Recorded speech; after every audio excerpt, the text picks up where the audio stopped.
Hey, what's up, everybody? Welcome back to another installment of the Bullpen. Kev, we got a huge board. Why don't we get straight to it right now? Go ahead and lead us off. Yeah, thanks, Raf. Today we're talking about the clean aesthetic of gold BJJ. They're phenomenal streetwear they've got. It's not just training gear, guys. You can get streetwear. Raf, are these all gold BJJ? All of these cards are gold BJJ? Yep, just read the script like we talked about. Yeah, you're right. They've got a variety of styles. They have a bag. It's phenomenal competition gear. You can bring it with you. You can throw it in the wash.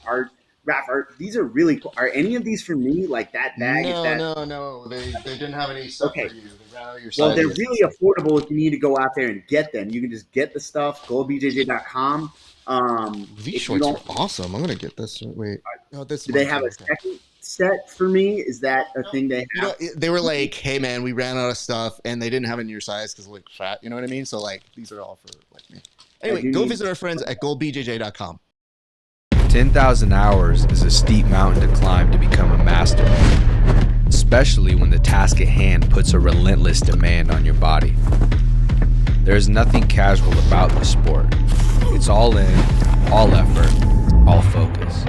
It takes a lot from you, but the reward is unmatched.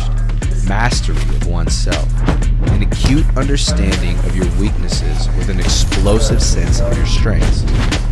Being able to complete the climb to mastery requires the proper nutrition. This is why it's important to take in a potent blend of electrolytes that is in tune with your output and brings strength to your goals. This potent blend is only found in Salt Electrolytes. Salt targets your depleted electrolyte levels with a boost of hydration and health. It gives your body the baseline recovery it needs.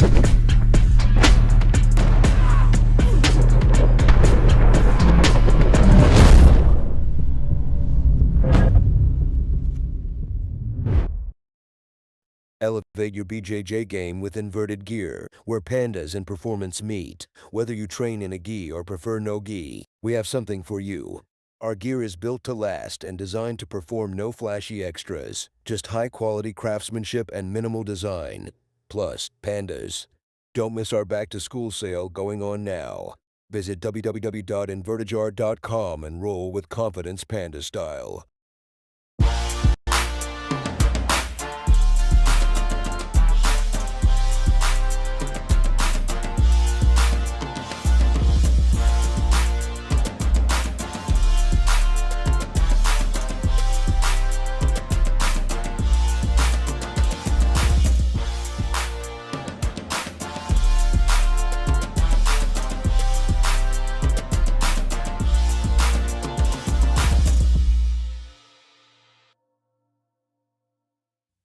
What is up, ladies and gents? It is your friendly neighborhood BJJ podcaster, RAF ESPARZA, coming to you with another great installment of the Bullpen, a joint venture between the Grappling Hour and Inside BJJ. I hope that you're having a great day.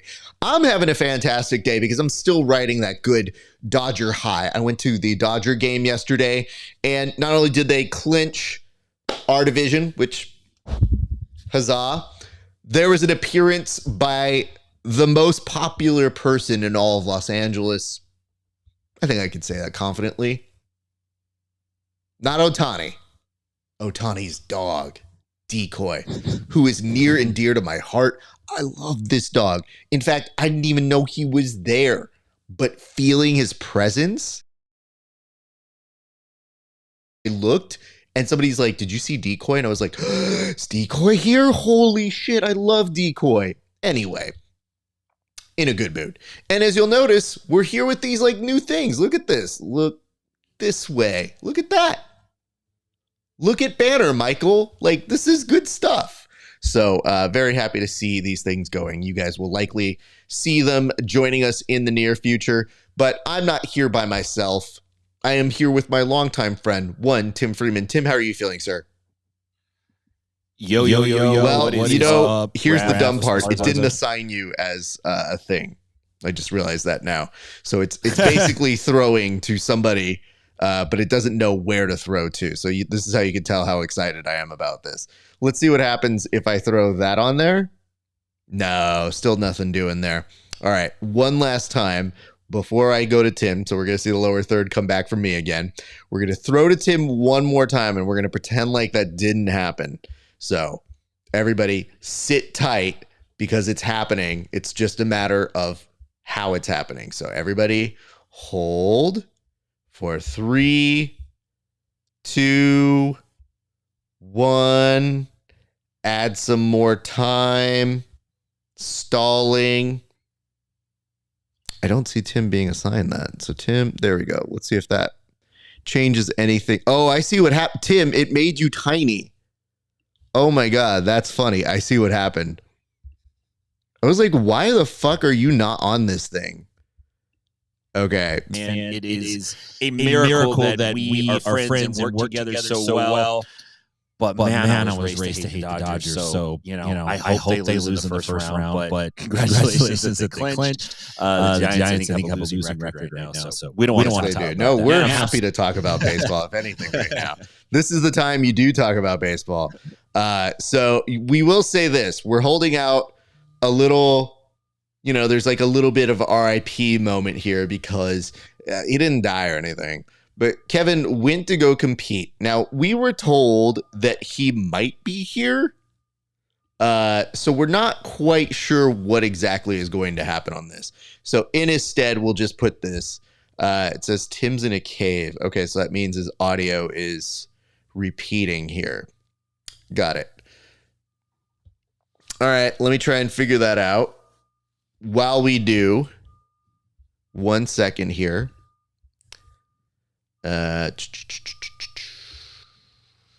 Let's. All right, you guys can tell me if that comes through a little bit easier. If not, we can try one more addition here to make that adjustment. But thank you to our audience. I have faith in you.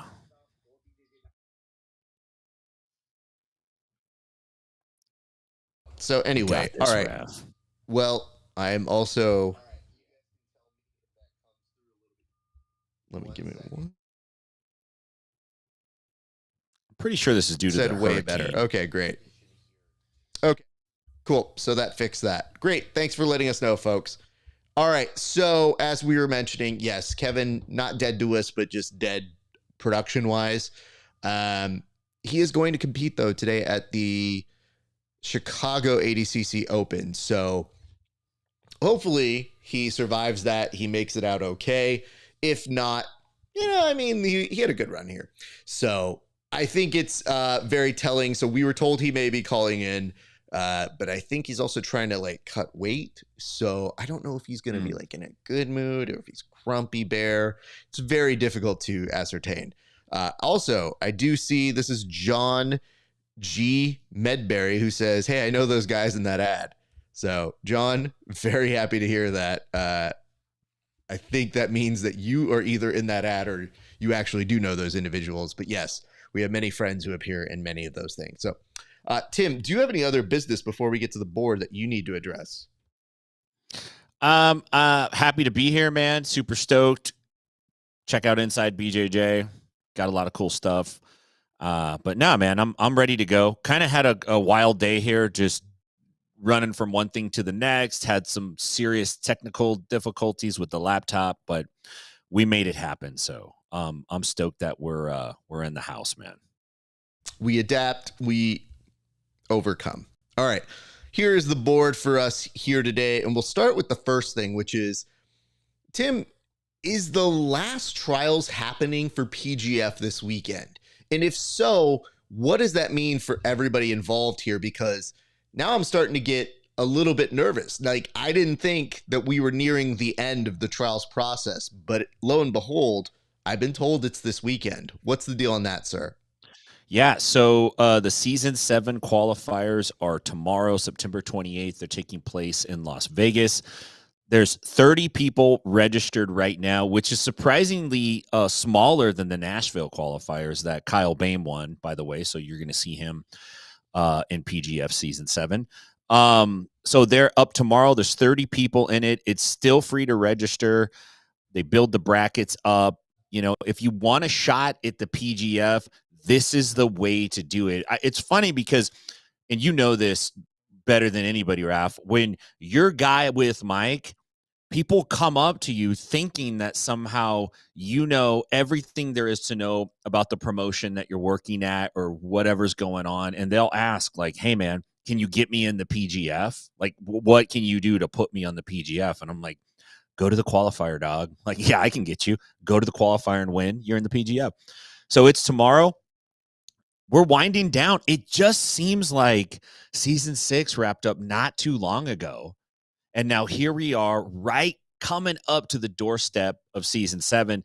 And I got to say for myself, I'm more excited now than I was, because I have a much better understanding of what's going on.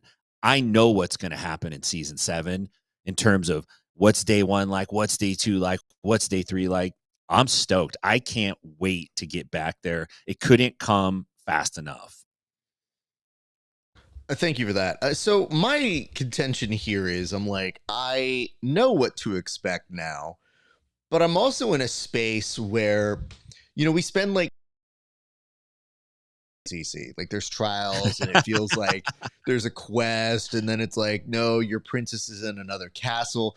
The trials process for essentially PGF happened in like 6 weeks. And it's not that they didn't have other qualifiers. This is the 3rd qualifiers. But to me, it was just the added bonus of, you know, when people tell you act now before it's too late, they were telling you, hey, listen, this is the last qualifiers for it. And I go, oh, shit. Yeah, if you're a civilian and you want in, this is the only way to do it. So I immediately got nervous and I started looking through, and I want to bring this up because I mean, I can, but did you look at some of the names that are involved in this? Yeah. For the qualifier? Yes. And I can run through some of the names because I want to say the last time the PGF did this, not to like throw shade or anything, but like the last time I saw this, I couldn't see the athletes' names for one of the qualifiers. And I think it might be in a weird limbo day. But normally this is one of the competitions you could see who, what, where, when, and why. But on this particular day, I was kind of like, well, who's involved? And that made me think to myself, well, maybe there's a way we could see. So we're going to try another live element here.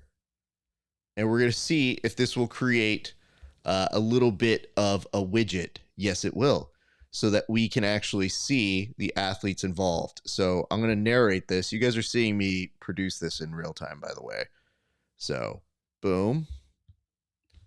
Look at this list that we're about to go through here in a second. But it'll give you a better idea as to who, what, where, when, and why. But Tim, I'm kind of stoked because once I saw some of the names, I was like, oh, those are some good folks. Like, these aren't just any scrubs or anything like that. So right. Our participants look as follows. Oh, I think they added some more. So Gabriel Checo, Zangief himself coming through, Anthony Hubbard. You've got, I think a little bit later, I did see Dorion, who is part of Hustle BJJ. Jose Urquin, who's one of the homies out here in Cali, who competes for 10th Planet Van Nuys. But somebody was on both of our shows recently. Jared is going to be competing at that. I didn't know he was going to be on there. And Christian, who competes for the Zenith brand, who I'm like, yo, that dude, I don't know if he's 205. So he's another one of those like really good, like under the radar guys who I think to myself, oh, homeboy he's in this shit, but man, I did not expect him to be as a participant, at least at that weight class. So it definitely survived that. But I did see this, and this is confusing to me now. The Daily Stack, who's on his way there, says there's only one spot left. I didn't even know there was only so many spots. So, you know, even though we know what's happening, we know how it works. That's very cool to see. You brought up a question, but before we get there, we should also go over who the participants have been listed thus far in. So, just this week, I saw the homeboy, Chris Wojcik, is going to be involved in the PGF. That's incredible news. He is a very, very good grappler. So that was a huge get. We also said that it was this Davis Asari is going to be returning back. So that's incredible. He had a very good 5 to me then. Right. So, right. Okay. Nervous, but he's an incredible grappler. Another homie, Stuart Cooper, going out from behind the camera and now going to be competing as one of the main participants. And I argue that he should have the Stuart Cooper name, his little logo, go on the top of the screen. And also recently announced, and this is probably good that Kevin's not here. Oh, yeah. Paul Ordea is going to be involved again. Now, last week, Kevin was trying to play some defense because the internet was saying, hey, listen, you're not going to have the handsome title anymore. And they voted in large part for Paul Ordea over Kevin.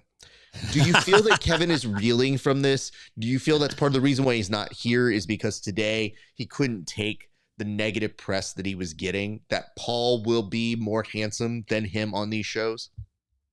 Yeah, I think Kevin's laying out. He took a spa day to put all this bad news into the cooler, let it settle for a while, and then come back. It's hard to be handsome, but it's even harder when you're faking it till you make it with your handsomeness. And he's kind of in that category. So when a true handsome individual comes into his presence, he kind of melts back. And that's what we're seeing right now. I think he can get it back if he gets a win.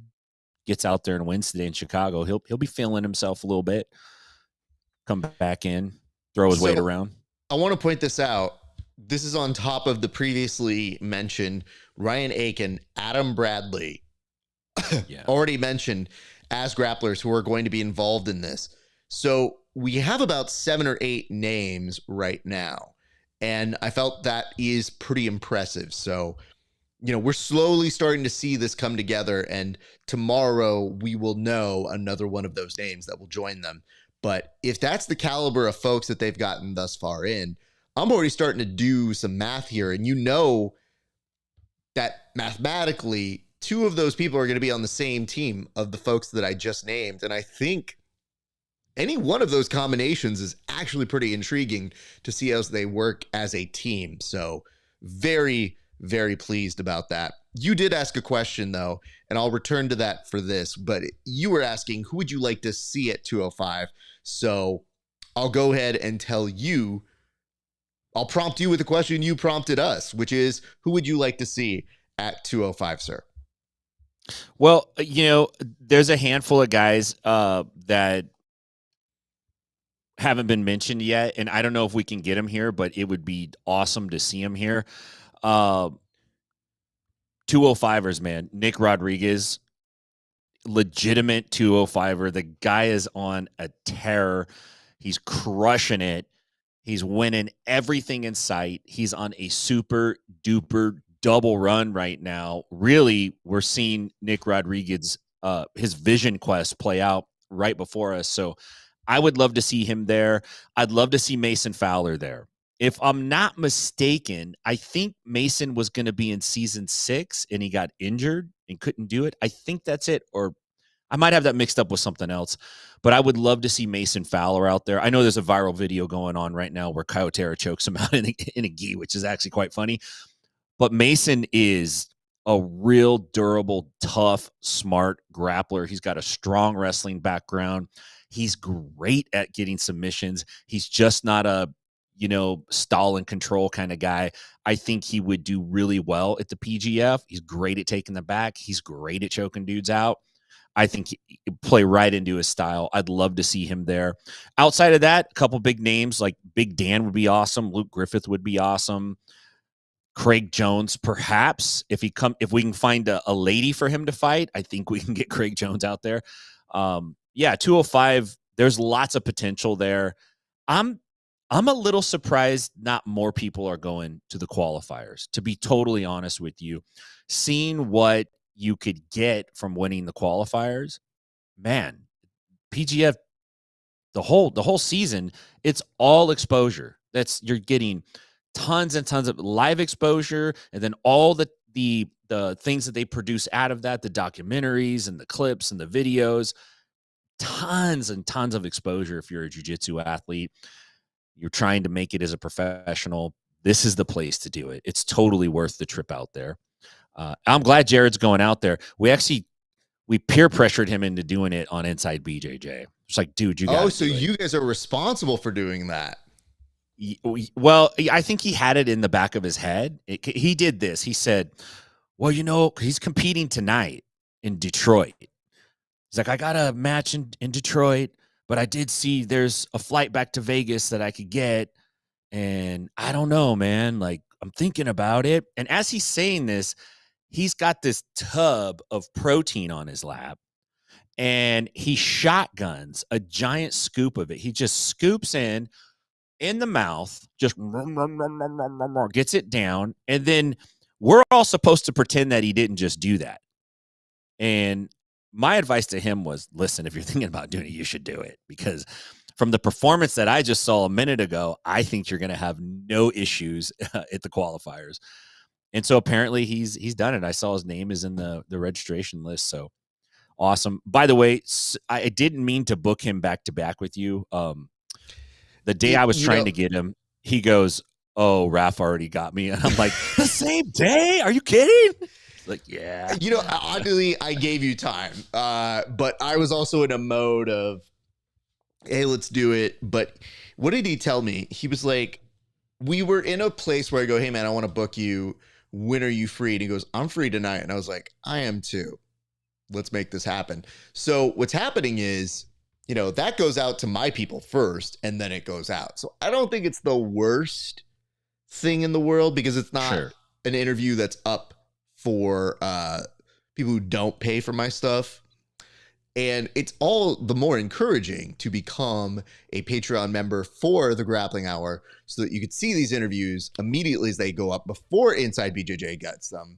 But I would say this, like, the weirder part is I didn't have any ill will on that, because especially in his case, he didn't do it. But there was an era when people would go on a press tour and they'd hit me up and they'd go, hey, I'm on a press tour. I'm like trying to promote this thing. I'm hitting up all the podcasts. I was like, good. All three of us? Yeah, right. And I go, just do me a solid. Don't book us the same weeks. Like, if you can, because you are going to say the same stories on all three shows. So I don't want to do that. And I don't like when that happens. And the nice part is, over the years, I have felt very secure in knowing, like, your interview is going to be a little different than mine, even if we touch the same thing. Yeah, right. But, like, if you leave it to somebody to do their own booking, it is very likely they will come in, they'll have their like things that they're going to talk about, and they're going to go, wow, Tim, that is so funny. That reminds me of my new upcoming instructional, Darces everywhere. They'll be like, okay, cool. Tell me about your childhood. Well, as I say in my Darces everywhere instructional, my childhood was really informed when I started learning how to Darce. And I'm like, these interviews cannot be very good sometimes. But if I have a general idea, I'll be like, hey, can you do me next week, or this week me, then next week them? At least it would be a week off. And that was when everybody put them out the same week. Now I'm just kind of like, hey, listen, if you come on my show, be ready for me to just yell some other jokes at you, because I want to make it different than what you're going to do. Yeah. So the good news is, I can tell you this. He brought out the tub with me toward the end of the interview. And it was like, as we were signing off, and when he brought it out, he was, because I give him the chance to plug, and he's like, oh yeah, I just want to give a shout out to my buddy who makes all this honey. And I was like, dude, Tim, you've worked with me. You know that I actually bring honey with me. Right, you do. Set. Yes. Because I'm like, I don't want us to lose our voices if we're talking for a long time. But when he showed me that, and he goes, yeah, I go through one of these like every so often. I'm like, dude, I couldn't go through that in a month. And what you brought out, it looks like it's in a container for detergent.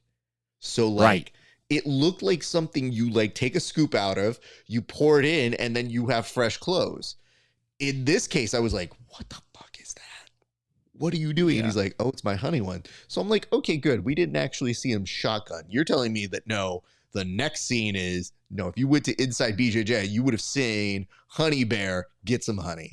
So, listen, now they're just all continuations. I just consider you like Dune Part 2 and we're Dune Part 1. Like, yeah, right. That's what this is. Hello, Wallow, seeing you here.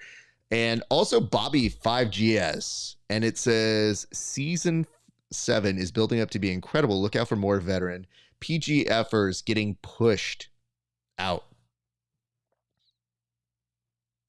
I'm trying to figure out why the out is there. I think what he's trying to say is that, yes, as they get more top tier talent, you're going to see some of the homegrowns get pushed out. Or he's alleging the idea that they're going to get pushed off of the mats. It might be a double play here, but either way, I'm just telling you this right now to everybody involved. If you are going to go off the mats, do not hit me. This is a weight class that is far too big for me. When I used to photograph, I had a rule, and this is especially when I did Ultimate Mat Warriors. I recognized like, oh, if you guys are 205 and up and you hit me, you will never see these photos. Because I think that's the weight class that I hit where I go, yeah, no, that's too big. That's 400 pounds that might fall on me. No, thank you. Yeah, no thanks. So, no thanks. I'm glad you hit a list of really good names, Tim. I think that's going to do it for that topic, which means we can now go on to our second one, which is this. And I don't know if you know any more than I do, but I'll put it out there. There's a lot of subtle hints being dropped about CJI2. So Craig put up this post with Alex Wendling, and it kind of was alluding to the fact that we're not sure what we're going to see from Craig. Maybe it's only just going to be lady fights with him. But will we see returning champions on there? And it basically listed these people like it was an X-Men Age of, what is this? Days of Future Past. Sort of like their photo, a little description that they've won, and are they coming back or not? And when I saw that, I was like, what's happening here? So do you know any more than I do? And if so, what are you looking for in a CJI 2? You know, I only know that Craig has stated that he's only going to fight women from now on. Obviously, that's a joke. Craig is becoming the resident Andy Kaufman of jiu-jitsu, which is cool. Like, I like Andy Kaufman. I'm not sure what to expect, but I can tell you what I want. What I want is for CJI2 to be a very similar product to CJI1. I don't think right now is the time to make any major changes that can force you to maybe make a serious mistake or a misstep. If they can pull off another successful event, then people in the community are gonna, I think they're already on his side, but I think it becomes very, very more realistic because there's still, you know, everyone's like this. Well, can you do it? And then he does it, and then they go, well, can you do it again? And if he can do it again, then I think, you know, CJI is going to have a permanent place for as long as he wants it to. I would like to see that. Name-wise, you know, it seems easy for him to get the names. I think Craig has pretty decent relationships in the jiu-jitsu world. And when you're dangling out, you know, a 7-figure payday, it's not hard. You know, that's a dog whistle everyone's going to respond to. So I don't have any juice though, man. Like I don't have the connection into those guys. I don't have the back channels to find out. Noted. I'll tell you this much. So whenever they do these drips, I just think like, when do we find out more information? If it's not happening until August, we can chill on promotion. Like once a month sounds fine. I think that's good. Getting my hopes up like this is like, who's coming back? I go, what's happening? What are we doing? I would tell the Craig Jones Invitational this, because everybody up, like you have mentioned, whether I'm involved in the program or not, they're like, hey, what do you know? And I'm like, dick, don't know anything unless someone has physically told me. And even then, I'm always inherently skeptical as to everything I read and I'm told, because sometimes I think people will tell you promotional stuff that says, hey, we're trying to land this big show. And I go, I'll believe it when I see it. So there is that. But clearly we're rooting for them. Clearly we want a good show. My advice to Craig and his crew is pay attention to these next weight classes, because if we're doing 205 at PGF, I wonder what that's going to look like. I wonder if you will see a bulk of those competitors at the next Craig Jones Invitational. And I've posed this. I personally think they should probably go down to 8 and 8 if they're doing 2 different tournaments. Like, you should do an 8-man and an 8-man, or an 8-man and an 8-woman, whatever it is. But if you're doing 2 different brackets, 16 is a lot of TV time for 3 5-minute rounds. So I'm just saying, I think it would make it more of a digestible product for 2 days at maybe 4 or 5 hours each, which I think probably is a little bit cleaner on TV time. I don't know. It's up to them. But the reason I'm saying 205 is, if that's going to be the one that shows out this next time, then great. But every weight class is fighting for that ability to get into that event. And we saw what they were doing with 80 above and 80 below. And then they're teasing a women's division. You know, there's a lot of good grapplers out there. It's just, how do you brand yourself and how do you market yourself? And what are the weight classes now? Do you stay at plus and over 80? Like, what are we doing on that side? So to me, I'm very intrigued. I want to see what they do. I think there's a lot of different hooks out there, but seeing these big boys play, it was like the first weight class that said, like, what about big boys? What about us? And it's like, well, you guys had a plus 80 kg division. So clearly I think there is a hankering for more divisions. And now that you saw the last time that ADCC, a lot of those 66 kg guys didn't want to leave the division for ADCC. They might have been doing the math and being like, I don't want to go up against these guys who are massive. What happens if you go lower on the division? Like, what's the return you get if you expand out those weight classes? So I would say just keep your eyes on the competitive field, see what's going on, and really market yourself as outside that. Because now if you're basically showing yourselves as your own individual product, not attached to ADCC, I think the whole world is wide open to you. So very intrigued to how that plays. And I want to see more and more people like make their claims as to what divisions we should see, because them teasing like Cade Rotolo is like, would you like to see him back? It's like, what do you think? Yeah, no, we're tired. We've seen everything he can do. He already won $1 million. He can't win again. He's exempt. Like, no, he can come back whenever he wants. And in fact, I think there's some people even in that tournament who want another crack at him. So I don't think there's any short of competitors on that side. And can you imagine? They're like, well, you know, Ty didn't win, so we can't invite him back. Like, dude, of course. You're trying to tell me, do you want to see Fionn Davies? Yes. Would you like to see Nikki Rock? Like, the answer is yes. You know the answer is yes. The real question is, who are we going to see next? Yeah, and you know, I think you actually bring up something that is going to be a test for CJI. If you just do one tournament, then you could pick a couple weight classes, pull it off, and great job. But when you start doing it consistently, then the people go, well, I want to see this class and I want to see that class. And now you have to ask yourself, is our production and our format scalable or suitable to have multiple weight classes? And what does that do to the schedule? And these are all challenges ADCC has had to deal with for many years. And they do things the way they do things because of challenges like this, right? I'm not trying to give them an out, but at the same time, CJI hasn't really been tested that way. It's like, hey, we did one cool show. We did all the cool shit we wanted to do, and we're not those guys across town. Now it's, okay, we see what you can do. What else you got?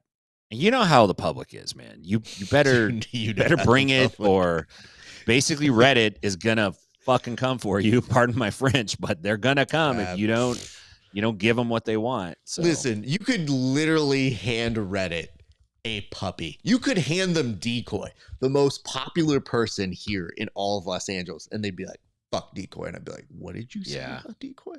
Right. Are we going to I don't believe in getting dogs from a breeder. You have to get, I'm more of a cat guy. Oh, okay, cool.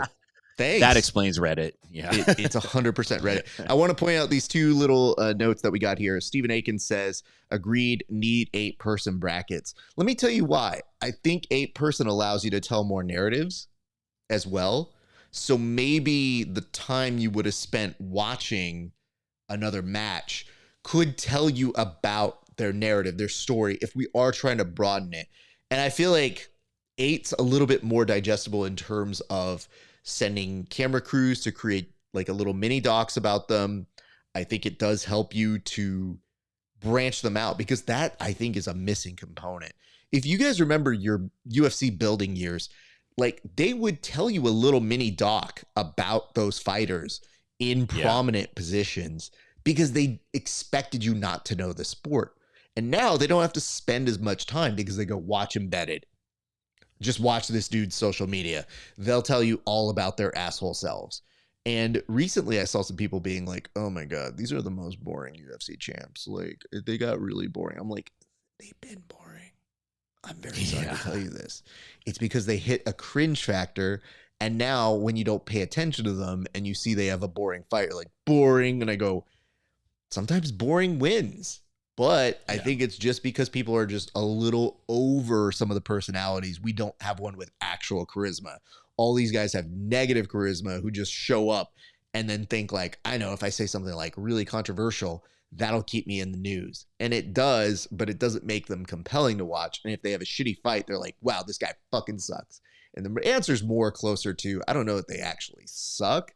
Maybe they're just not worth the money you're paying for them. And when you have to pay for them, you start to think, oh, that dude's cringe. Did I pay $84 for this fight? Dude, that dude sucks. He's never good. What a bum. So, right.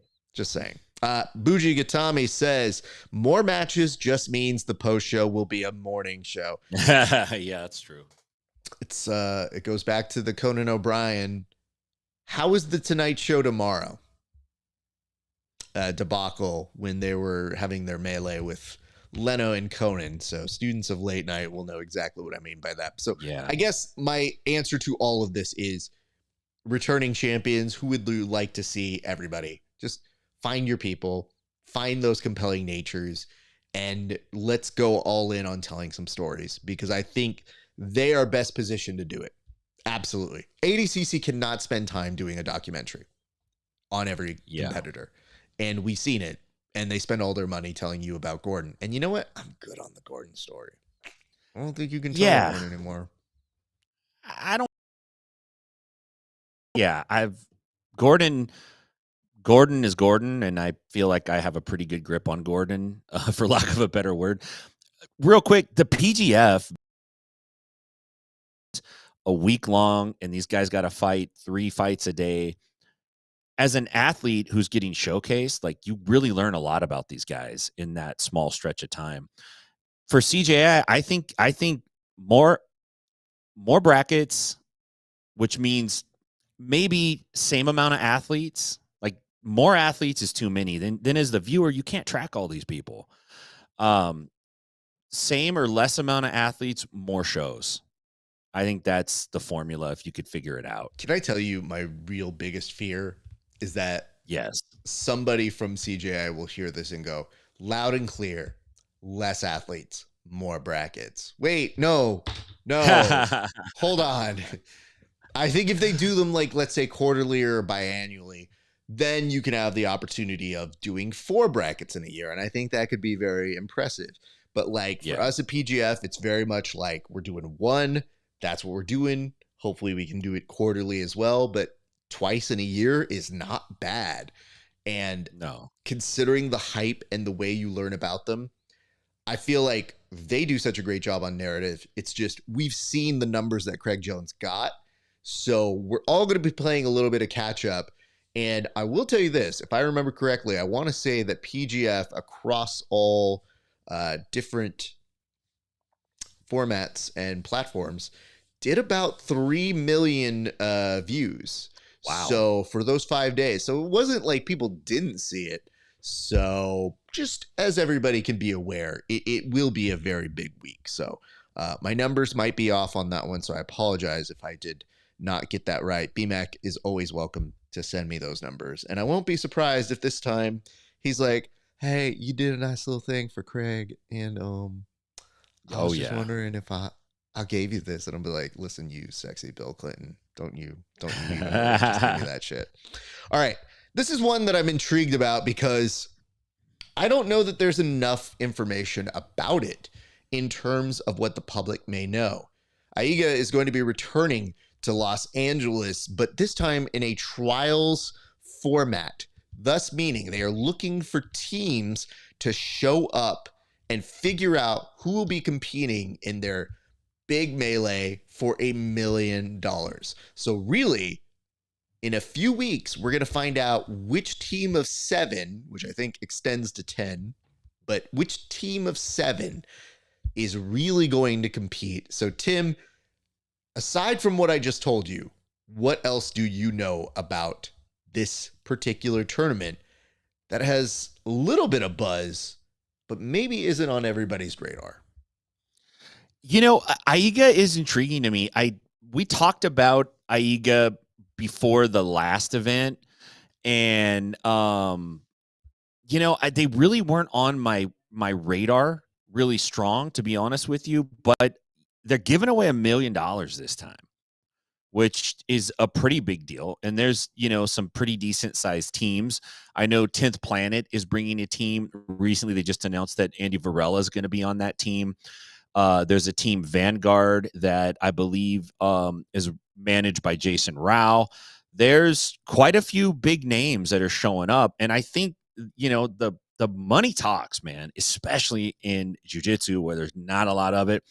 It's like when you see the zoo feeder go out and starts throwing feed out and like all the birds come in or all the monkeys or all the animals or whatever. That's kind of what dollar bills are to jiu-jitsu athletes, man. They start showing up. You start shooting ones out and they start dancing, man. So yeah, I think it's a great thing for jiu-jitsu. I like the team aspects of this. I think that captures a certain sportive element that is a little bit missing when it's just one-on-one. One-on-one is great. Don't get me wrong. I love it. But that feels a little more like prize fighting, and the team aspect kind of feels a little more like sports. And I think there's a contingency of sports fans who only watch fights. They don't watch other sports. And then there's the sport fan that kind of does both. And the sports fan that does both generally watches a lot of sports, and there's a lot of those fans. You need a team element to get those eyeballs in because it's easy to jump into. It's like, oh, it's a team. I know how teams work. So I'm looking forward to it. I need to learn a little bit more about the rule set in AIGA. I'm a little unclear on what their actual rule set is. But I think it's cool that they're doing it in Los Angeles. I think Los Angeles needs some cool, positive, neat stuff happening out there. So it's nice to see California putting on some cool events. That's for sure. Well, I'll say this. I feel like we were talking about a little bit a second ago about PGF. I thought I would just pull this up for everybody so we could actually see what's on their website. So if we cut to this right now, if you go to their website, this is what it looks like, right? So Long Beach AIGA, qualifiers, yes. October 18th through 20th. And it's just wild to me that they are qualifying this as free to all. So that's why to me, I'm like, yo, these grapplers are broke. Why are there not 400 teams trying to qualify for this? So let's say you want to qualify. Let's say you want to go. What entails this qualifier process? Like, what are you doing? So I thought I would actually walk us through what it is that you see on this. So let's go then to the application page off of this. And I will tell you, Tim, it is wild to me that as you see this and you look over and you see the like qualifications process, if you go to this and you start looking around and saying like, all right, AIGA, I'm now looking to compete for you. What do I get? I think it's kind of wild to then look on the website.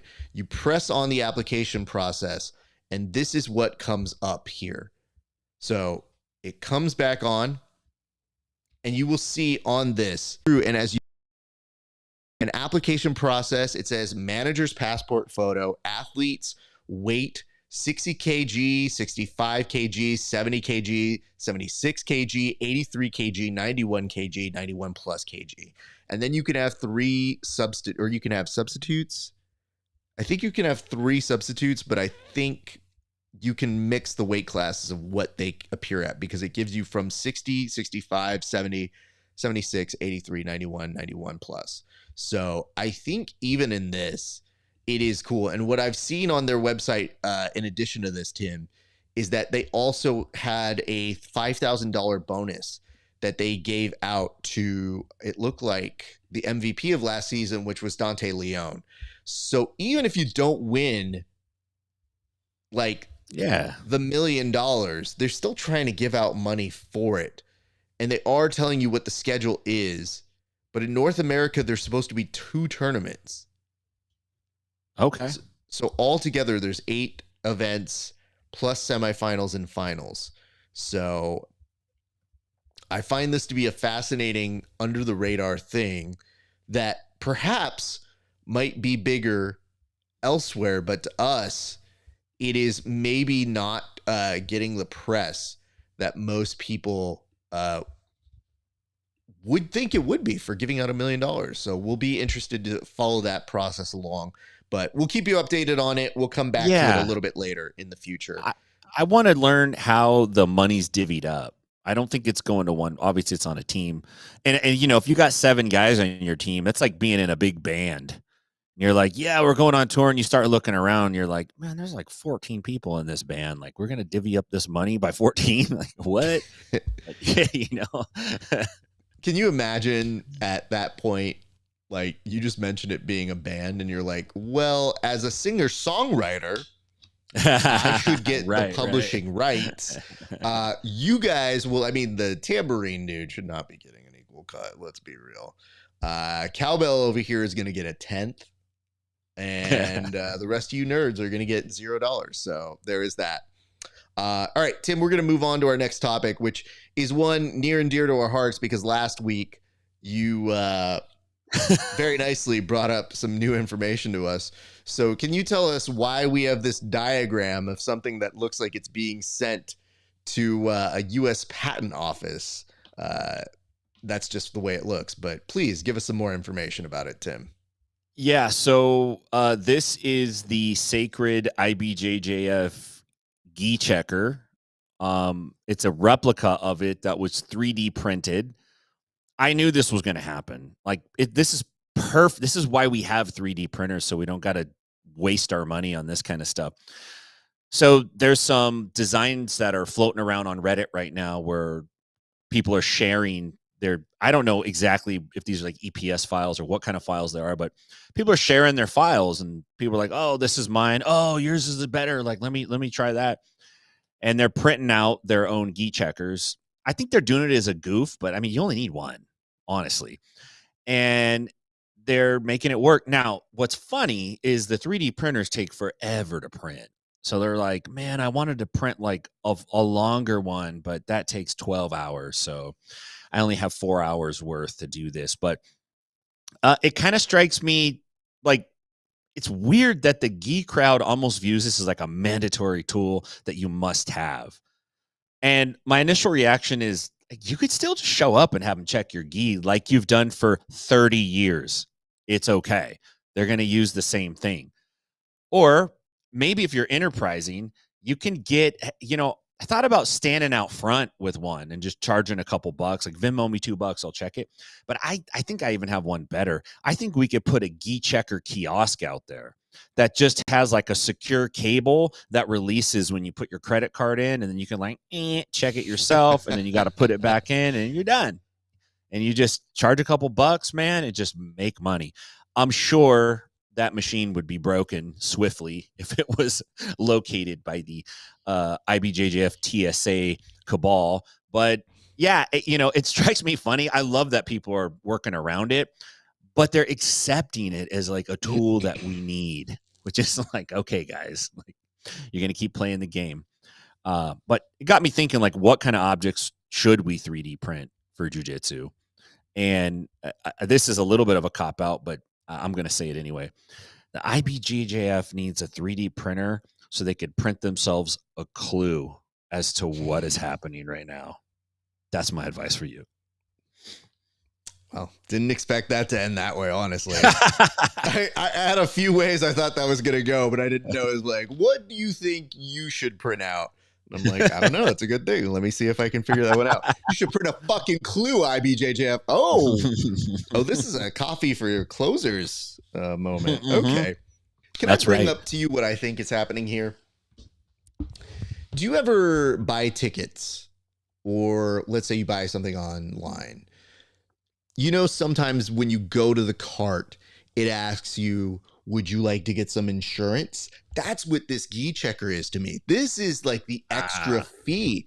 This is them saying like, well, you wouldn't want to spend all that money and then have a rain delay, would you?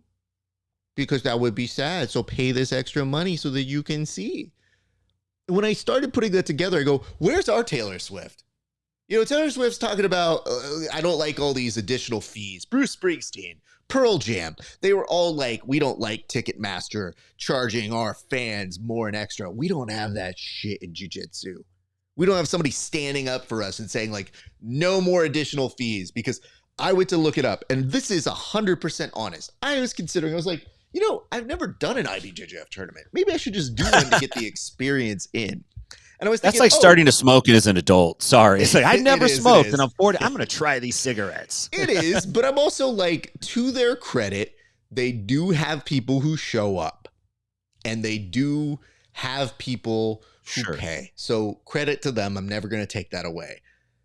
And the last best benefit is trying to get old people in your weight class, in your belt, is a very difficult job, but somehow people show up, and that's kind of nice to me.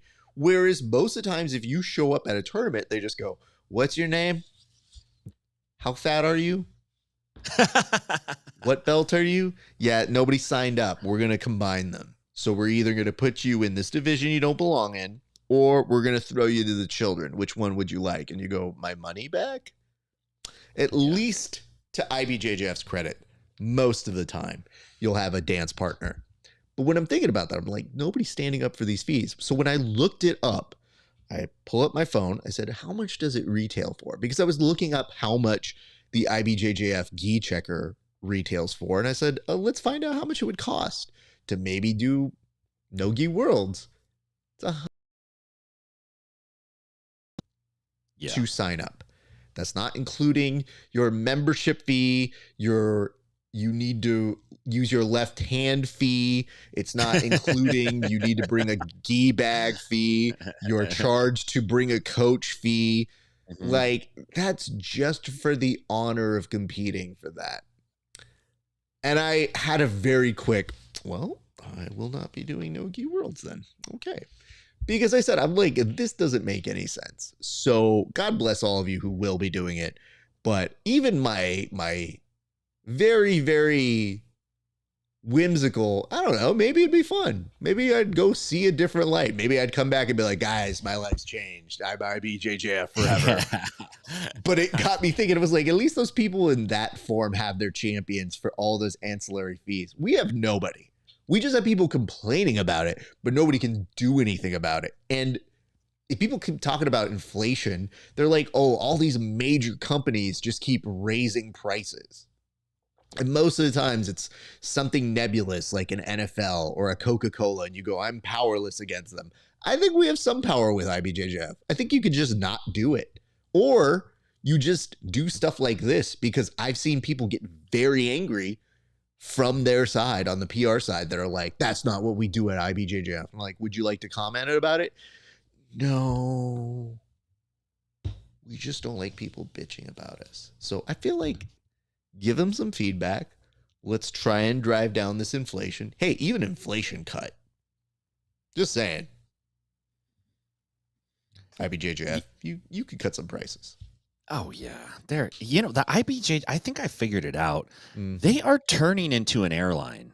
It won't surprise me if they start selling flights. They got TSA on security. They got all these add-ons. Oh, you want to bring a bag? You got to pay.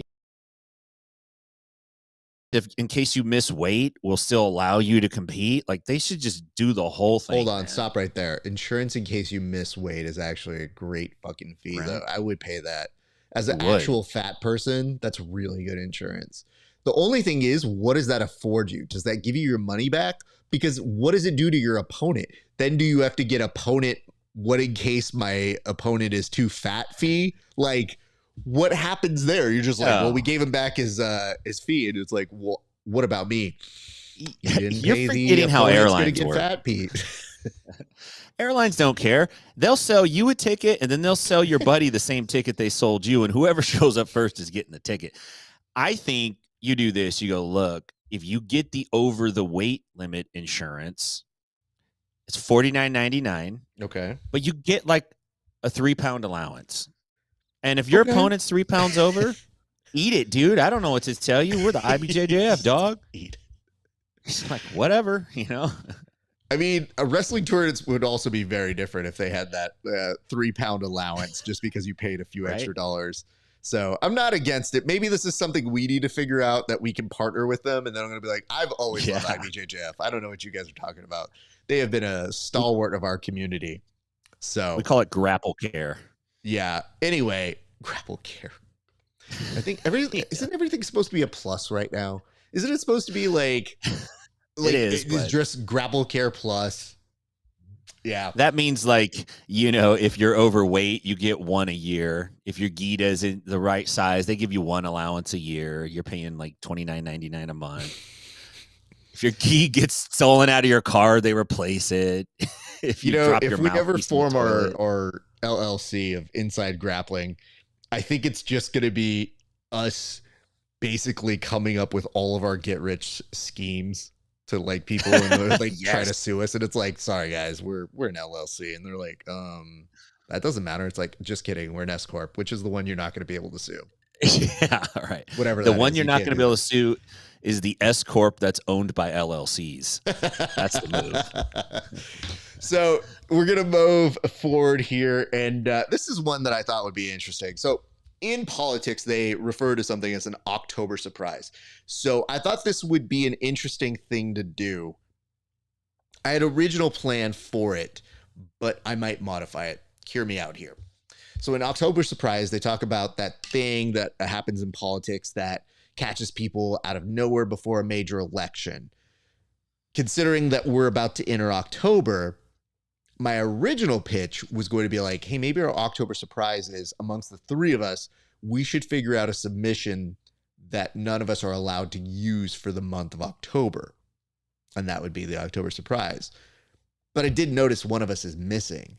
So I feel like the October surprise should actually be the submission that Kevin can't do for the entire month of October. So now that he's not here, I want to see if we can convince that one, he'd be lame if he didn't do it, but two, what would that submission be? So I'll have you pitch out yours for Kevin, just based off of what you know about him and what you think he might need. This is a submission restriction. Is that right? Mm-hmm. We're telling him what he cannot do. Mm. I think Kevin fancies himself as a leg lock specialist, so I would take the half of the human body away from him and I would make it even more generic because we could get this by Kevin. He's not going to catch it. He'll agree before he reads the fine details. We'll tell him, look, man, no lower body subs. And he'll just be like, no heel hooks. Okay. And then later he finds out it means no knee bars, no ankle locks, no Aoki locks, nothing, dude. You got to stick to the upper body. I would play that game and then perhaps maybe limit like mother's milk. He seems like the kind of guy that would do that, especially to like somebody he has a big size and skill advantage over. I could definitely see Kevin waterboarding someone with this sweaty ass rash guard and just grinding on him. So I'd take one of those two things away if it was up to me. I mean, you're not far off on the voting block here. It is right now.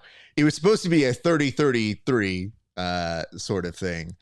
This is now a 50-50 venture. So it's just a matter of how we can pressure him to do it. Because again, I'll ask this question now. If this was supposed to be the three of us, what would you have pitched, for yourself included, as the move? You'd probably be like, yeah, not having that for a month would kind of suck. For me, that would probably definitely be what I call the old man arm lock, which is when I'm turtled up, as I often do, because my guard is not that great anymore, and somebody's trying to take my back, and I wrap their arm and I shuck them over and I just put them in that little figure four straight arm lock, and they're like, "Oh, I thought I was going to get your back," and I'm like, "You did. You thought it." I'd take that one away from me, because how then often are you doing that? That is a very specific move, sir. Man, if I went and pulled all the video, I could make a montage. I do it a lot. Wow. I'm giving up my back to set it up, more or less. I'm like, yeah, take it. On. Tap, back again, same level. Let's go. It's like, ain't no biggie. That's impressive. I didn't know that was going to be your answer. I didn't know what to expect on that. I think for me, it probably would have just been a heel hook, because half the time when I just don't want to deal with somebody, I just go like, all right, you're done here. I'm not. Go away. I think we have to take the sharpshooter away from you, because I think no. Yeah, see, this is how I know it's the right one. I think that's your power move. That's like, yeah, you got a cool rash going. Yeah, I'm gonna put you in a fucking sharpshooter. Like, I'm gonna Iron Cheek humble you. The worst one is actually more the Boston Crab. I think that's the one that comes back. I mean, because here's the issue. I think this weekend, even our good friend Ben, who was working with us as a PA, is actually coming up to LA, and he has plans to come train with me on Sunday, I think. And I'm like, this kid has no idea he's going to get the shit kicked out of him with the dumbest of moves. Like, I'm 100% going to be able to hit a Boston Crab. I'm pretty confident. But it depends on how much trash he talks, because normally I just go like, if you don't really talk trash, I don't really do this to you, or you're not a pro wrestling fan, I don't do this to you. But it is a good one in the wheelhouse. The sharpshooter is always one that I'm like, it's more of a dare to those who say you can't do it. And I go, I cannot? Au contraire. Okay. So I don't know how many people are going out of their way to do that, because I think there's a handful of my students who go, we believe you. We think you can do this. So, yeah, I mean, I would live okay with that one. Boston Crab, that'd be a little more difficult. But, okay, I think if we're going on this lower body thing, we just need to figure out what the wages are, and then we can go from there. So I'm going to give you a little time to think about that. But I figure, Rogan does like Sober October and all this other bullshit. Oh, gotcha. They literally come up with their dumb bullshit, and people are invested in it. And I was like, how do we get that audience without like having to do anything? And I said, I think that's it. So it's just me stealing ideas. Speaking of stealing ideas, this week I thought it would be a good exercise for us to bring in one of our favorite memes from outside the world, giving some love to some folks who do the great hard work of making us laugh. And I got to tell you, I do have one. So Tim, I don't know if you ended up finding a meme, but I will give you a few seconds to do so if you have not. Yeah, I'll try. Yeah. All right. You have the time until I finish speaking. So I'm going to give you some coverage here. But ladies and gents, I would like to bring some attention to a friend of the show, somebody who's a sweetheart. You get our good friend, One Happy Rolling BJJ. Now, he put up this one, and I'm partial to it, but I think this is fairly accurate. And it says, combat jiu-jitsu be like, and it's Batman from the 60s animated series doing a nice little slap that is very famous within the internet. Now, here is why I bring this one up. Listen, Happy Rolling does great work. Sure, we like that. But he does do one thing that pisses me off. And really, this is the reason I'm bringing this up. Do you guys notice that despite his good work, he will put up these as a story rather than a post? So when he puts it up as a story, I can't share it. And I like giving credit to people who do good work. I don't want to steal their meme. I'm not Happy Rolling BJJ. He knows what I'm talking about, Mencia. What I would tell you is I legitimately try to put this up and say, hey, go to his page, Yes, it's a very popular page, but they do good work. And instead, he doesn't put it up as a post. It's a story. And sometimes he'll put it up maybe a few hours after the fact, at which point I've moved on. There's a Moodang that I've looked at. There's a decoy I've looked at. My brain has gone elsewhere. I don't want to share it anymore. So I guess what I'm saying is if you take the time to make it, just put it up. What are we doing A and B tests here for? We don't need to take the extra time to figure out like, let me little bit of this. And yes, I will a dash of a little cinnamon here. Like, no, just fucking put it out. Just, you did it. You already made the thing. We don't need to research it. At this point, you can't worry about the algorithm. The algorithm sucks. Even talking about the word algorithm probably is going to bring this down. So I just tell you this. Yeah. Happy rolling. You're good enough. You're smart enough. And gosh darn it, I think people like you. I don't know that I'm one of them when you do shit like that, but I think most people do. So that's my meme that I am sharing. Yeah. I think in disguise was just an opportunity to yell at him. So there's that. You know, yes, you are Stuart Smalley. You are good enough. You're smart enough. And doggone it, people like you. The great Al Franken. Nice play there. I just shot you a text, Raph, with the meme. And this is actually from 10th Planet Nashville. I made this last night goofing on my students, not knowing we were going to do memes today. These poor students have no idea they're going to be involved in something. So, yeah, that makes it even better. This isn't bad. I'm not going to lie. But I have words here, Tim. Yeah, let's have them. My words are as follows. I asked you to give some credit to an underserved meme maker, and your thought was, well, me. So, listen, this isn't bad. And you know what? This can actually go on the profile side. I just like the fact that you create this very nice thing that gives your students some love. But in actuality, these poor students were just like, I just want to go home. I had a hard class. Tim's a slave driver. This is insane. And instead, you're like, nope, these fuckers are going to learn today. I'm going to meme them so That's hard. And then what they don't know now is they're going to appear on the show where they're just like, dude, I was just like trying to go home. Am I doing? No, that's the ones. Yeah, right. Wait, the one. Yes. Yeah. Wait, no. Yeah, got it. So it takes them a second to probably realize and process all of this information. So there is that. So, all right, that gave us some love to some other content creators in the community. I think what has become a our fight of the week. And I should preface this by telling most of our people, I didn't know if I was going to actually appear in the fight of the week. Yeah, sounds like you almost did. I almost did. Actually, you know what? My wife almost did. That was going to be the more concerning aspect. My wife basically heard some really angry white dudes that were sitting in a section as we went to the Dodger game yesterday. And they literally, like, we looked for our seats. We're going down. We're walking down a set of stairs. And these guys are like, sit down. Like, what? They're like, Case, can you sit down? And they're so drunk. I just kind of like dismiss them. And I'm like, wow, really good guys. Real smart there. Classy as fuck. Yeah. Flick them off. And then I'm like walking down the area and I see my wife's not behind me. And I go, uh-oh, where is she? I look at her and she has what is the physical embodiment of it's finished. I go, what did you do? And she goes, I shut them the fuck up. And I was like, see, that's why I'm married to you. So shout out Kelly for doing that. Hell yeah, one. Kelly. Nice work. And listen, that's what you need.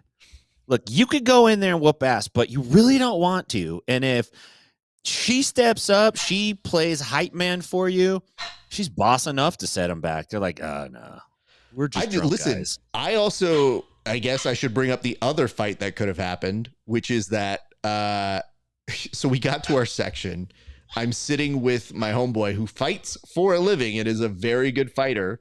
And I realized something, Tim, and I'll ask you the same question before I put up what you sent to me, which is if you're off duty, meaning you're going to do civilian life, and somebody gets into a fight, do you fix yourself as responsible for breaking up that fight because you, like a doctor, have the skills in training.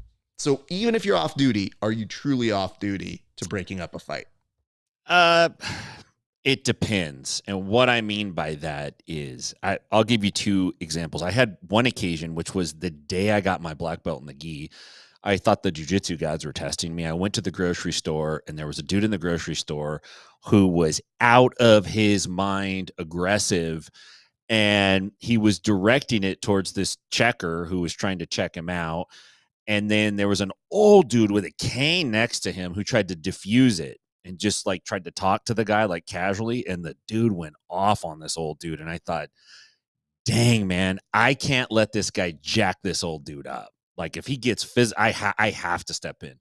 Now, contrast that with I'm at Grappler's Quest in San Francisco years ago in the lower Haight district, and having lunch, and there's a couple of these are classic street bums. You know what I'm talking about. And the street bums got into it because one of the bums was like kind of being aggressive with just a casual walking down the street. And another bum was like, hey, I got standards, like I'm a bum, but I'm not a nuisance. And so they got into it and they started throwing hands. And I was a little younger then. This was like purple belt Freeman. I still felt like I had something to prove. And so I was like, oh, we should do something. And my big homie at the time, who was much further down the road, he just like put his hand out in front of me and he's like, no, man. If their fluids get on you, like you're going to be on antibiotics for a year and you're going to hate your life, dude. So I was like, that's true. Let's just watch. So it depends, man. This is because, okay, so in front of us in our real section, which by the way, a lot of cholos in our section and everybody was a delight. But there were some Padres fans. Oh no. In our section. And we had a drunk cholo, not even a cholo, just a Mexican dude, actually. This dude was just a regular Mexican, not a heightened Mexican like a cholo. So this dude, he also had a camera on him, which made it kind of fascinating because in our section, I was like, my guy, as a cameraman, that camera's not going to do anything for you. Like, you don't have the right lens. It's just, what are we taking a picture of here, guy? And it's just on him, and you could tell he's just like in his dude's face, like, hey, man, we're taking a photo. Yeah, we got that. And he's got a whole bunch of people in a section with him. He seemed very nice to us. But when it was happening, he looked over at the Padres fan who's in a different section. And he goes, what we talking now, man? What we talking now? And those two are chirping back and forth. And I'm about to ask my buddy who fights. I was about to say, like, hey, are we civilians? Are we off duty? And before I can do that, this dude who's a Padres fan goes, hey, say hi to your mother to me. And the mother was right in front of us. Oh, and she's like, I'm sorry, what? What? And I go, yeah. Oh, no, I don't think he understood the situation. She's right here, and she looks like she's going to cut you. And I'm like, hey, ma'am, are you okay? She goes, I'm fine. Just, getting her shit ready. And I go, all right, this is not good. And I'm thinking to myself, all right, maybe we need to de-escalate here if it gets down to it. And then all of a sudden, the Mexican guy looks at that Padres fan and goes, fuck the Padres. And I go, see, this is where I can't get involved. And I just looked at him. I was like, we looked at our group and I go, I think we can leave now. All right. This has been fun, everybody. So shout out them. Let's go to our, why are you getting into a fight over baseball? Yeah. Like, there's a lot of fighting in baseball. Yeah, but Tim and I coexist as people who are Dodgers and Giants fans. And I hate the Giants, but I like Tim. And I realize he's made mistakes in his life before. But I feel like the right thing to do is to embrace them with a hug so that when you stab them in the back and then you get Decoy next to you and you're like, Decoy, we killed a Giants fan. Yay. And then you get the photo op. It's much more delightful. So I respect, I know that as a true Dodger fan, you have to hate Giants fans. If you didn't hate not the fans, but you got to hate the Giants. If you didn't hate the Giants, then I would not respect you as a baseball fan. I'd be like, you're not a Dodger fan. And if I don't hate the Dodgers, then dude, what am I? I might as well just end it now. Like this is, but I have mad respect for Tommy Lasorda. I was at the last night game. They played the Dodgers for the last series, and Lasorda came out. He got booed mercilessly. He went into the dugout, and he came back out again, and the Giants fan gave him a standing ovation. So they're great teams, man. Long-term rivalry. What a great thing to be like, boo him first. Nah, love him right, second. We'll see, you guys. Yeah. You know what it is? You come for your curtain call. They're like, I hate this villain. Oh, I hate this dude. The bad guy in Othello. He sucks, man. But he was really good at his job. Let's give him an applause break right now. So there is that. All right. Face. Yeah. Let's go to the fight that you selected this week, Tim. The one that happened that didn't involve me. Walk us through this, please. This is an old classic, actually. This guy is trying to fight the other guy, and the other guy is smoking and not concerned at all. The other guy's got some spatial problems. He's not sure how to judge distance or perception. He might, no offense to anyone, he might only have one eye. He might not be able to judge distance. He does get a good shove in, and then he gets a get out of here mosquito, and this is great. Swing one, little contact, flicks him off. Great self-defense move. Learned that from Dillman Institute. Here comes another. Oh, caught him with a kick. Look at this. Other dude, he's trying to throw. He's trying, and then old boy walks off. Now, it's about to get good because this is a sanctioned fight. This is taken care of by, I'm not sure what athletic commission. It's probably the Alabama Athletic Commission is doing. He gets a little Sotogari action. And watch, I love the pin at the end. It's brilliant. He gives him a little collar tie, get back down on the ground. Dude gets back up. He's got, all right, I'm going to do this. You've never seen this. Got some hand jive going on, some pointing. Boom, look over there. He does take old boy down. Then old boy goes, oh, no, I've had enough. Nice little guard play. Dude turtles up, doesn't know what to do. Checkered shirt guy gets up, got him in the hand on the back of the neck. This is basically how you hold a cat down when it's going crazy. And this guy's like, I can't move. He's smoking a cigarette and making a phone call, and then he gets the tap out. I'm done. Wow. We're done. That's impressive. He tapped. I have to say, fight. The wherewithal in any fight to tap is always fascinating because I don't know that they have to respect that at that point. I think there's always like a concern of like, oh, we don't play that here. Allow me to walk you through my interpretation of this. Yes, so please. First of all, we're starting with some excellent calisthenics. This is good warm-up practice that I don't know that people are thinking of. And I don't know if people understand, but it is fascinating to see that Taylor Pyraman really has come a long way from its humble beginnings as an ADCC champ to picking fights with randos with, oh man, this backhand here. This chop is really a good place to start. But I mean, listen, dude, the fact that he can just shrug it off is amazing. And Taylor comes back focused. And this is one of the nice things. He's only using one hand and is so committed to smoking the cigarette. But it does look like the Steven Seagal-esque McDojo bullshit that you normally see. So I'm like, how real is this fight? So he looks over and he says, we got some blood in you. And this is my favorite. So you mentioned this at some pointing. I think at a certain point, we're going to see some Mick Jaggering here momentarily. Right. So look at this. As he starts staggering in, oh, man, these just get rougher and rougher each time you see him. But watch the hand pointing here. It's going to be like, oh, no, brown sugar, you know, I miss you. Oh, and then he comes over for the kick, and he is successful. But here's the worst part. He was so successful, Tim, he didn't know what to do when he actually got it through. He was so confused as to be like, wait, is that going to work? Oh, shit. And then when he does get it to work, he was like, wait, hold on. He stands up over him, lords over him, and goes, shit. I didn't think I would get this far. And then, of course, you mentioned that. Now, I have to point this out. It's the hand on the back of the neck while calling on a cell phone, while still on a cigarette. That is incredible.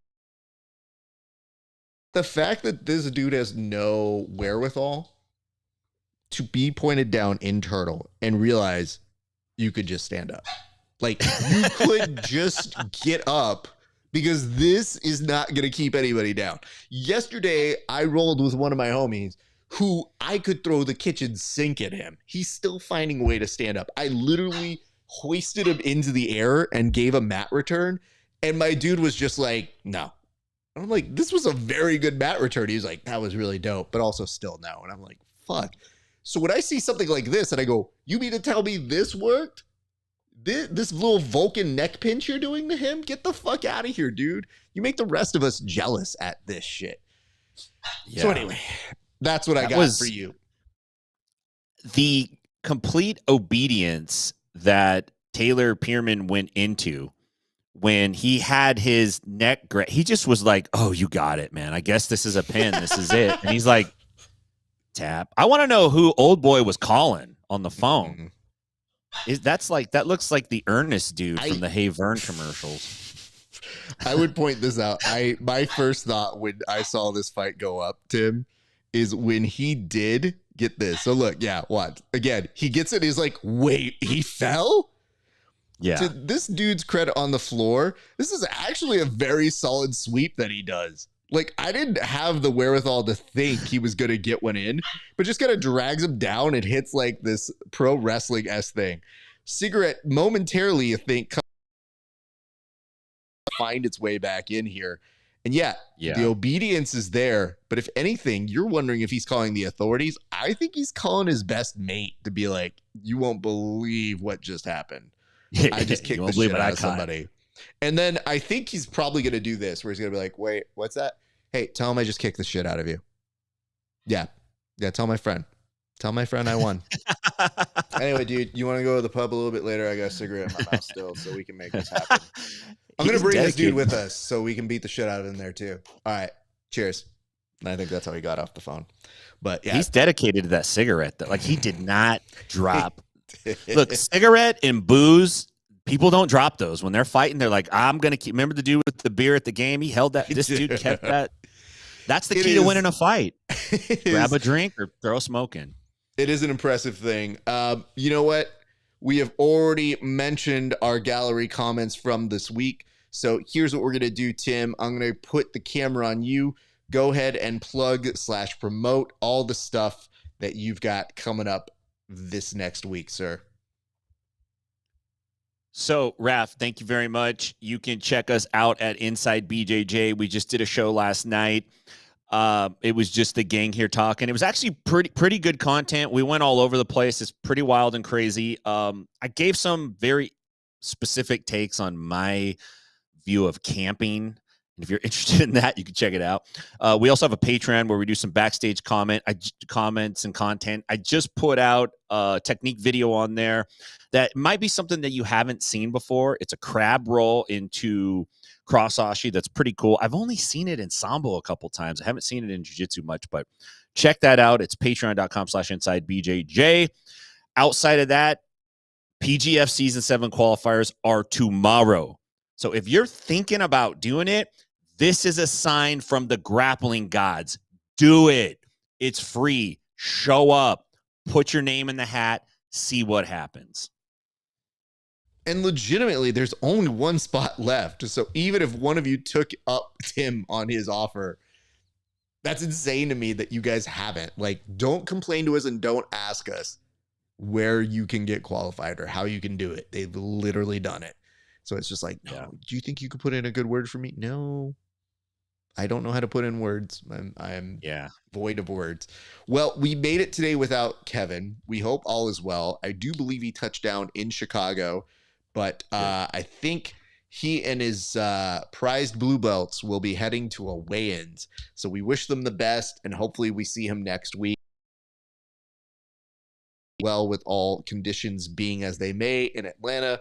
Also, love and support to all of our friends in Atlanta and Florida. To the Florida people who were affected, very, very sorry to hear about that stuff. Hopefully all things are good and the eye of the storm is essentially done. And to those of you who stood outside and took pictures of yourself saying you did something against the weather, I just want to remind you that's not how weather works. But of course, thank you for living up to Florida man standards. So there be that. Glad most things seem okay. Hope all is well. All right, Tim, I'll talk to you off air in a second. But to the rest of you hooligans, my thanks and appreciation for watching on today's episode. As a couple quick reminders, if you want to like, comment, and subscribe, that always helps us. You can do it on either Inside BJJ or Grappling Hour. It does mean a lot. You can also do us a solid and head on over to patreon.com/grappling hour. Right now, we're putting up a bunch of interviews that I've been excited to share with you guys. I think they're very, very solid. We mentioned Jared is one of them. We also have Sebastian Attard, who's one of the PGF participants. He won a qualifier. He will be on the next season of the PGF. He is one of those 8 individuals. We also have some tape study that we're putting up with Jared from his match. We talk about his bear costume walkout as well, which I think is very, very fun. So that's for premium users. In addition to that, we also have Spotify and YouTube and Instagram, basically everything at Grappling Hour. So follow us there, give us some love and support. And you can always follow us on our Grappling Hour Discord to continue the conversations that we have here on the show. Ladies and gents, that's going to do it for us here at the Bullpen. Thank you so much for watching. It has been a great day for grappling. We'll see you back on the mats. 10,000 hours is a steep mountain to climb to become a master, especially when the task at hand puts a relentless demand on your body. There is nothing casual about this sport. It's all in, all effort, all focus. It takes a lot from you, but the reward is unmatched. Mastery of oneself, an acute understanding of your weaknesses with an explosive sense of your strengths. Being able to complete the climb to mastery requires the proper nutrition. This is why it's important to take in a potent blend of electrolytes that is in tune with your output and brings strength to your goals. This potent blend is only found in salt electrolytes. Salt targets your depleted electrolyte levels with a boost of hydration and health. It gives your body the baseline recovery it needs.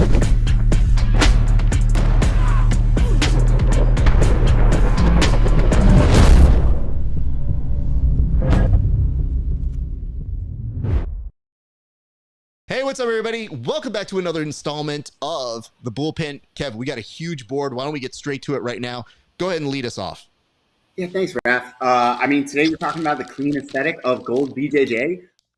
Their phenomenal streetwear they've got. It's not just training gear, guys. You can get streetwear. Raf, are these all Gold BJJ? All of these cards are Gold BJJ? Yep, just read the script like we talked about. Yeah, you're right. They've got a variety of styles. They have a bag. It's phenomenal competition gear. You can bring it with you. You can throw it in the wash. Raf, these are really cool. Are any of these for me? Like that bag? No. They didn't have any stuff for you. They ran out of your Well, they're sizes. really affordable if you need to go out there and get them. You can just get the stuff, goldbjj.com. These shorts are awesome. I'm going to get this. Wait. Oh, this Do they have a second set for me? Is that a thing they have? They were like, hey, man, we ran out of stuff, and they didn't have it in your size because like fat. You know what I mean? So, like, these are all for like me. Anyway, go visit our friends at goldbjj.com.